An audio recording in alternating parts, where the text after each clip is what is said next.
Well, this has definitely sold me on the build system, like what you can do with it. This is really impressive. These look, the thing I like about these is they're not just boxes. Like these are very kind of like realistic looking structures. There's a lot of clearly creative building going on here. Is this Nina?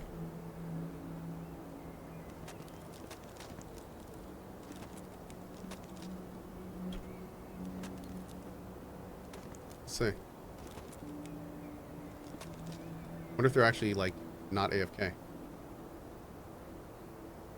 They may just be AFK, hanging out in their town.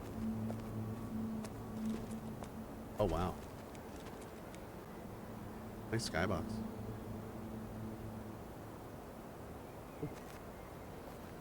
I think they're AFK. That's too bad. Would have loved to talk to them about this.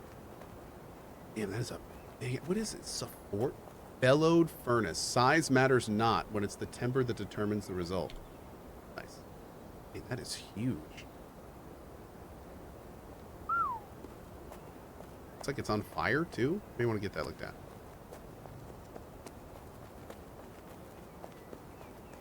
So, let's go check out this building over here.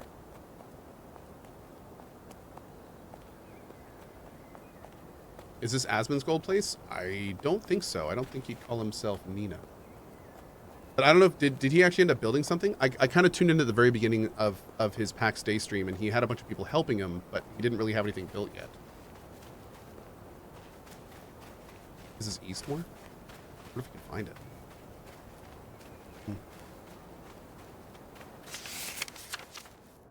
Eastmore would be like over here. Kind of sad you can't actually see anything on the map.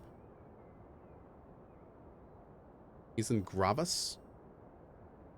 Oh, that might not be on our map. There's like 4 different maps. So, yeah. I don't think that's on our map, unfortunately. Game looks nice. Yep.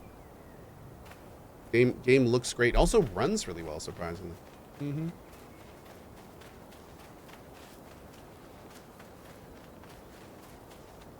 Look at those wood banisters. Nice, dude. Some of the dark lighting, I think, could use a little bit of work. Some of the darks are a bit too dark. Especially when other lighting's present. That may be an engine limitation, though. What are the minimum requirements? I don't know if they've talked too much about that yet. Again, it's alpha. So, you know, like, even though this is running really well and looks really pretty, I would be... I mean, here's all the options you have, for instance. You know, I'd be baffled if this is actually optimized yet. And they're not really going to start giving requirements until they can optimize. Julia found rocks. Congratulations. Nice.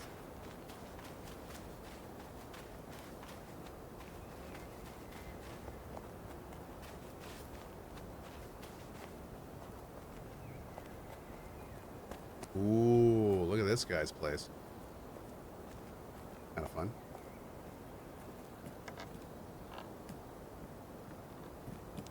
Nice.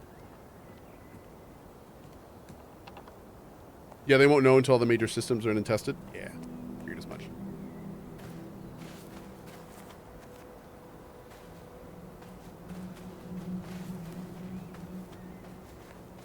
How cool. And how pretty.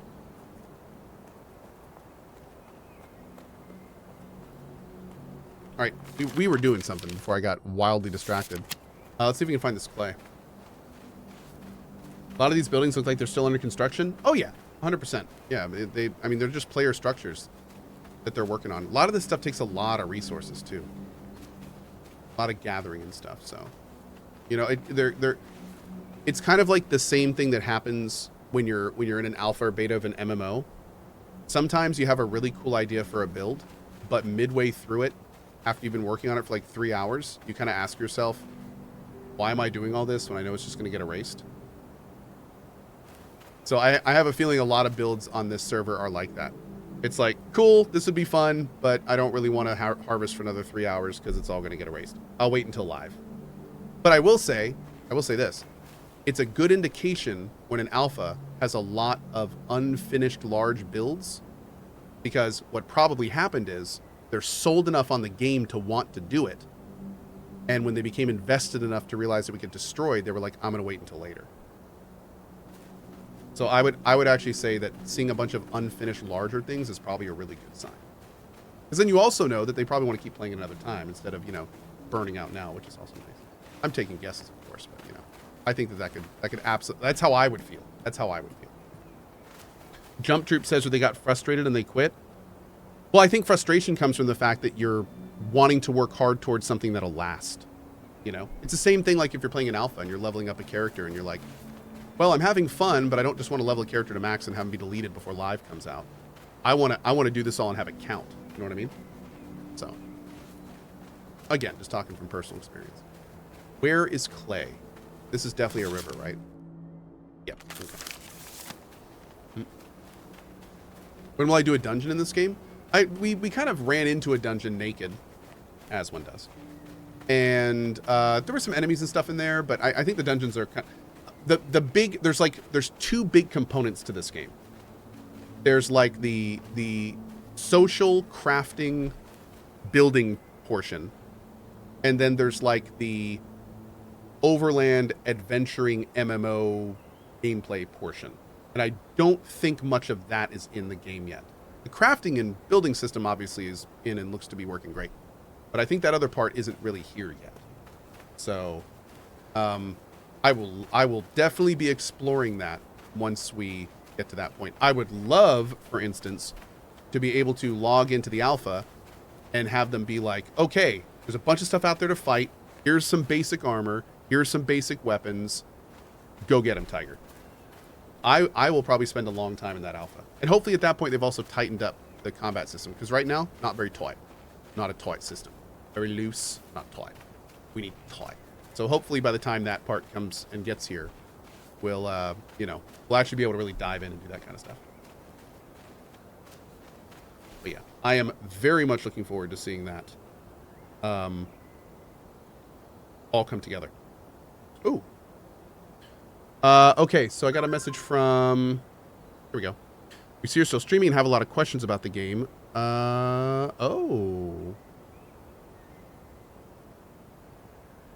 Oh, maybe. Okay, so the Pax Dei guys just offered to possibly get a dev on the stream to answer all these questions I've been asking for the last 2 hours. Not now. That would be at some point down the road, but... Cool, man. Maybe we'll do that. It could be fun. Okay. Yeah, we may look into that. Also, she just gave me a... Let me take a look at them real quick. And thank you to Mainframe for reaching out about that. That could be cool. I would want to come up with like a list of questions and drink together, go over all of it. Let's take a look at this real quick. One sec. Here. Greetings, Paxians. I like it. Back in March, we laid out our vision for Pax Dei, a living, breathing social sandbox MMO. Made a call for volunteers to participate in our testing program. We've been humbled by the response. We want to thank for all you who have wishlisted Pax Dei on Steam, signed up at playpaxday.com, and joined our Discord community. Here's the first large-scale alpha, which has already started. It will go until the 27th. Great, so we got over a week left. Codenamed Home Valley, it is focusing on peaceful gameplay. For a chance to participate, sign up at playpaxday.com. By November 12th. Whoops. And fill out your profile. Hey, quick question. Marie, can they still sign up for this and get keys, or are all the keys out that are going to go out? Here's Alpha Home Valley. Okay. With Pax Day, we set out to create a world players can call their virtual home. Oh, signups are over. Okay, good. Great. Thank you. And we mean it literally. The ability for each player to claim a plot in a shared world and make it their own is, we think, a pretty unique in an MMO setting and very cool. It is. We've been blown away by what some of our testers have been able to make. Wait, real quick. Oh, cool. So pretty.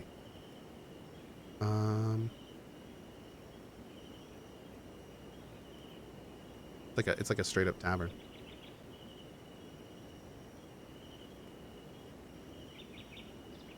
Oh, that's cool. Build on like a little island. Walls and everything. It's kind of fun. How's the combat? Very, very basic right now. Yeah, the combat is... I mean, this is... Which makes sense. They're calling it the peaceful gameplay. So yeah, the combat right now is very loose. The hitboxes are wonky. It works, but it's like I can almost guarantee it's not what they're going to have in the end game. It's very very loose and basic. In Home Valley, explore a vast world. We've recently doubled the size of the world and are offering 4 provinces. Gather or hunt a vast array of resources. Set up multiple crafters. Unlock a ton of recipes. Build your home. Gather your friends. Encounter numerous enemies and rare spawns in various camps, caves, and dungeons. Exercise caution. Some areas are perilous and death carries consequence. Discovers bugs in all shapes and forms. That's why we're calling it alpha. Nice. Here we go. Work in progress. While we're confident there's already plenty to enjoy in the first glimpse. The game is by no means complete. We feel it's important to give you a sense of the highest items on our what's next list, namely, combat and RPG systems are still in the works and will be heavily overhauled before too long. That's an interesting phrase. You can check this recent article for more information about what's coming. PvP is currently disabled to prioritize testing other game features. It is definitely a part of the game's core concept and will return. Core concept. I was not aware that PvP was going to be a core concept. Interesting. Okay. That's core is a big word. Core is a big word. All right, let's check this out. This should give more information about the exact stuff I was asking here.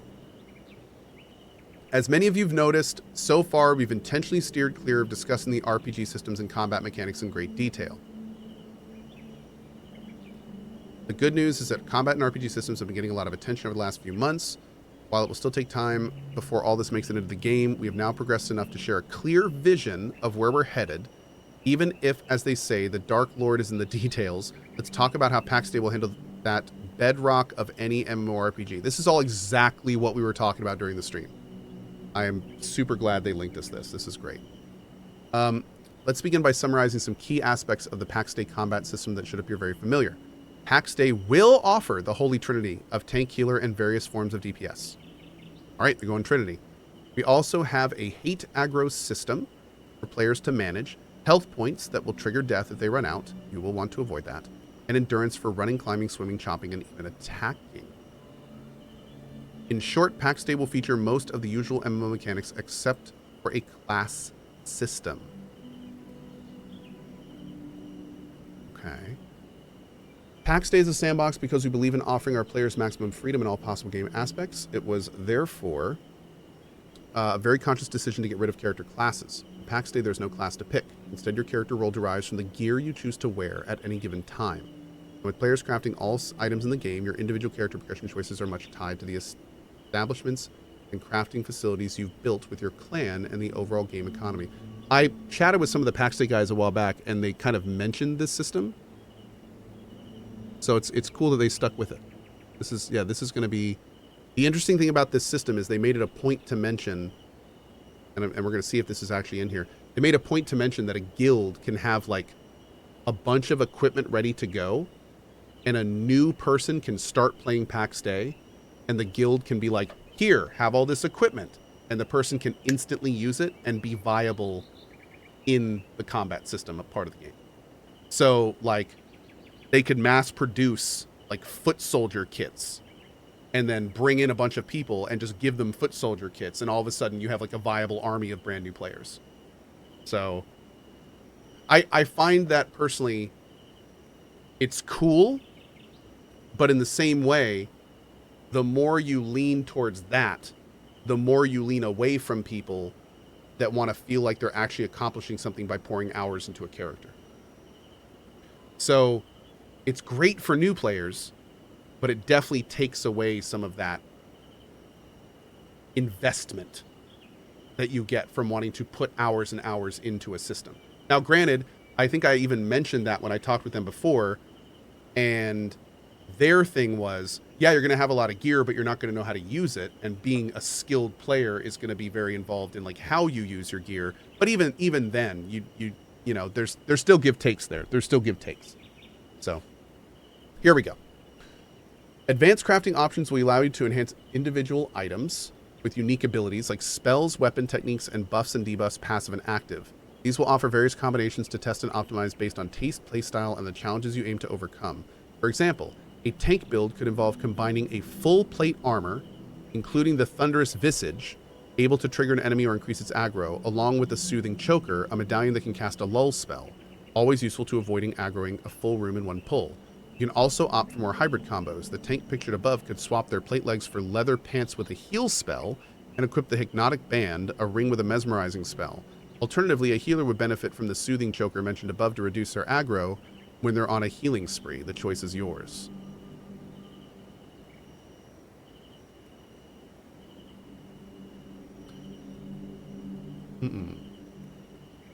Again, there's things I like about that, and there's things that I feel are going to become overly complicated.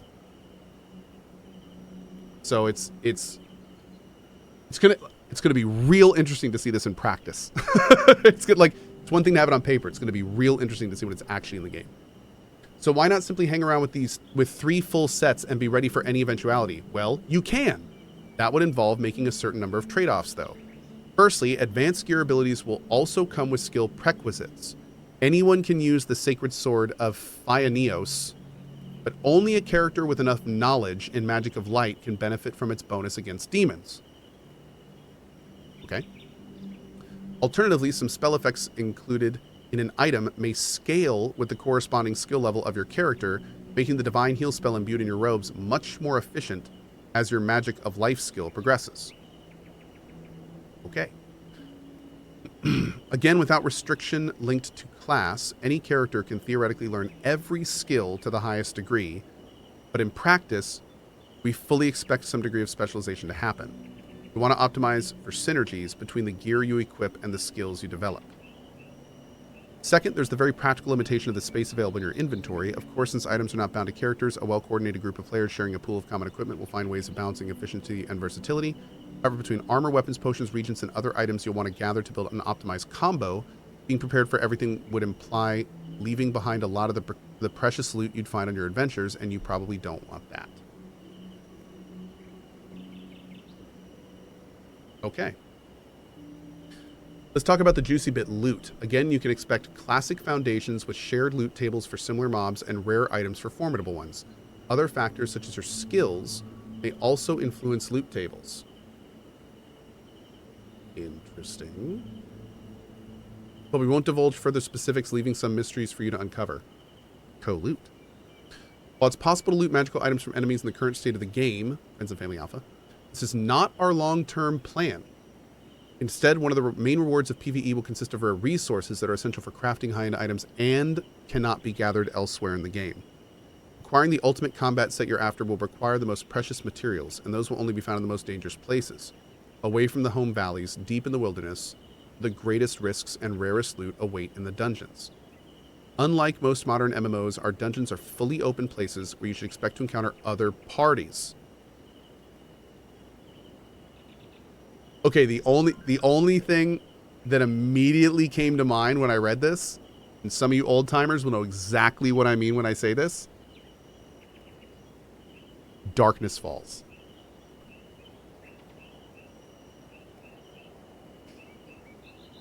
Does that mean anything to any of you?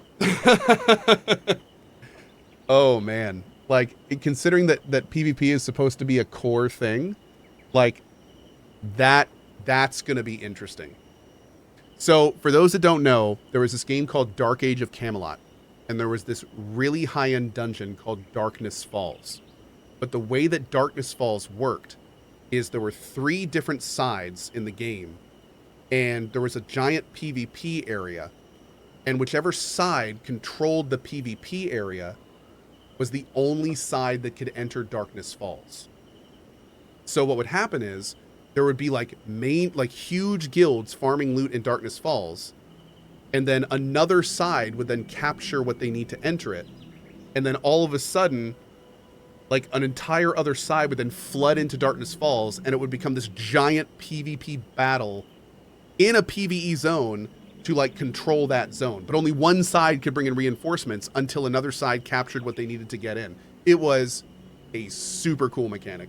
It was really, really fun. I mean, like, people were scrambling, like, coordinating, like, we have to defend this area, but go out and get the things again. Can we hold in time to get it again? But this side's fighting us and that side's fighting us. And like, it was crazy. It was crazy. A lot of fun.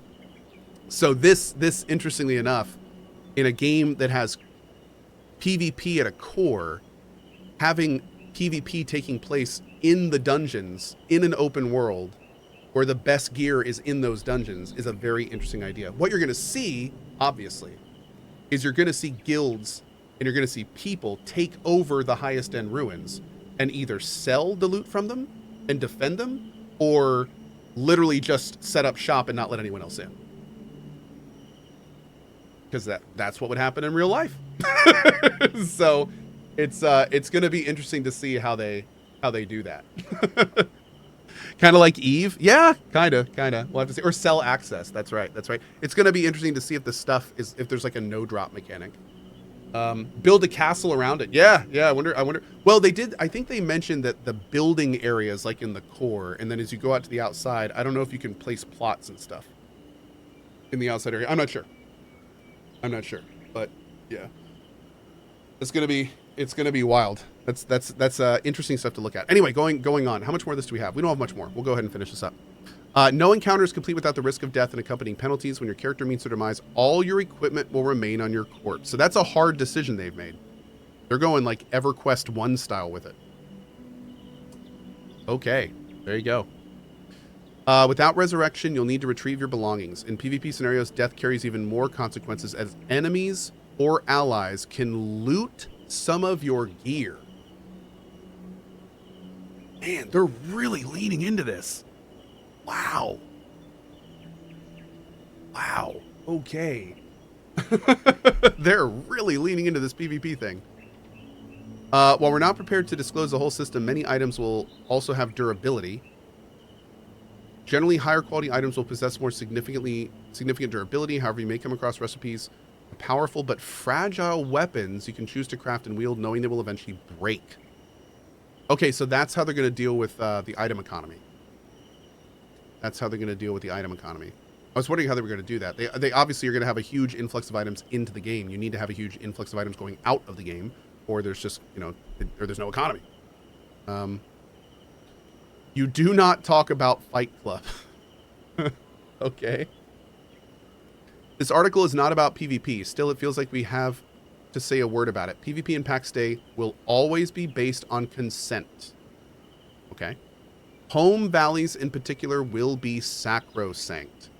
Your home can never be damaged by other players, and you can always roam around your village and its surroundings without fear of being ambushed. Okay. Instead, we want to dedicate specific areas to PvP.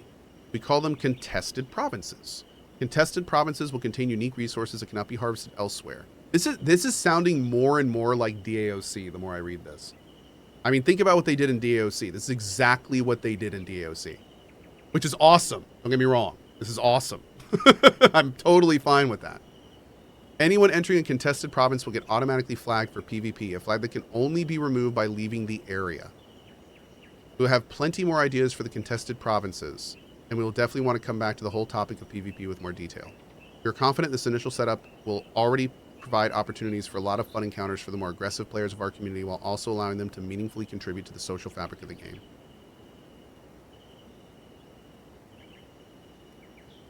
Yeah. This sounds cool, man. Unfortunately, like I said at the beginning, I was hoping to log into the alpha and see this.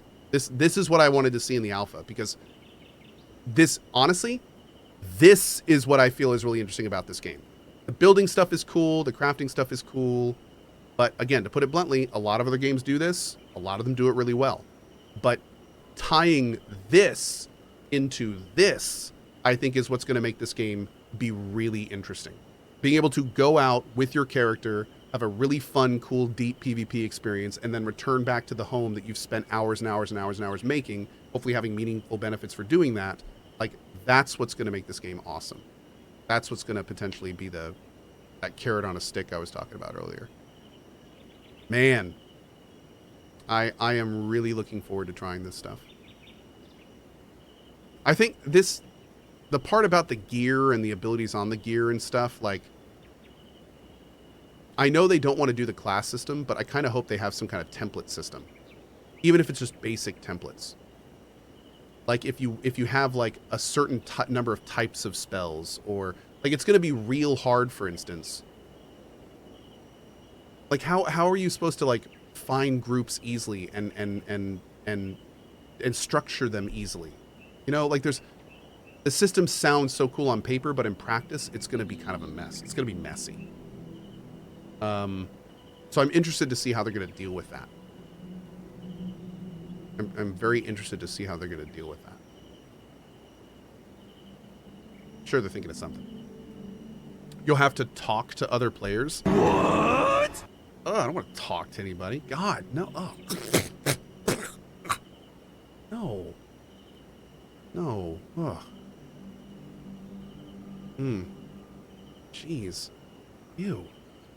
No, what I'm hoping on, for instance, is maybe you can bring up an info panel on a player, and there's like some kind of trinity thing with like tank, healer, and DPS, and you can quickly see where that player's gear falls on that.